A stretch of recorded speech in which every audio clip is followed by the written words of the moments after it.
Şurasında seni doğurdu koy. Köpçülükten birgesin var. Niye kaçıyorsun? Ne kaçasınız?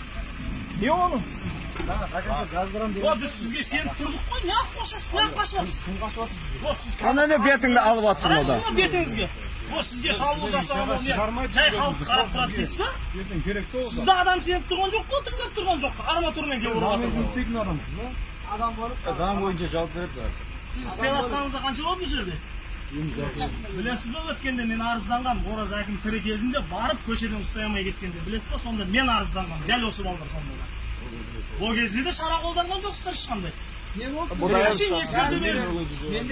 Менде записі бар, видеосы бәрі бар. Мен специально осындай болатынын біліп, мен материал жинап жүрмін. Оны біледі, оны бәріңіз білесіздер. Дәл осы балдар, дәл осы қылмыскерді. Ұстамайсыздар сіздер. Дәл осы жағдайда мен звондамын. Сауып берген адам жібердіңіздер. Қалғанын сұрап, тартып алып кім бар екен. Біреуіне штраф салып 26 000 теңге қалғаны құтылды болды. Не деген масқара, мен бала-шағамен кіріп алып жатырмын. Сізді сабағансыз, сізді ұрғансыз, басқаға яғы демейді. Біз сіздерге сеніп жүріппіз, сіздерді қолдайды. Үлкен кісілерді айтпай қойыңыз, үлкен кісілер ештеңе шешпейді олар. Шешпейді, шешсеңіз істеп осы кезге дейін. Қарайшымдан бәрі. Олар шы, жастар жаңағылар. Тыңдамайды. Біреуін тыңдамайды. Мен айтамайым, үлкені біреуін тыңдамайды олар. Сіздер біледі. Қанша рет сіздерге звондаған, записі, материал бәрі бар. Тыңдаса осы қояды, сол мәді кешірім берілген соған. Дәл осы тірлік істеген.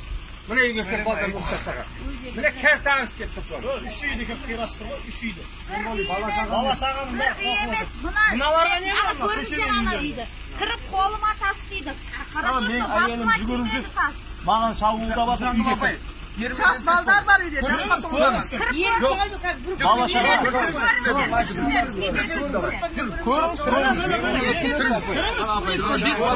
Жоқ, мен күліп тұрған жоқпын.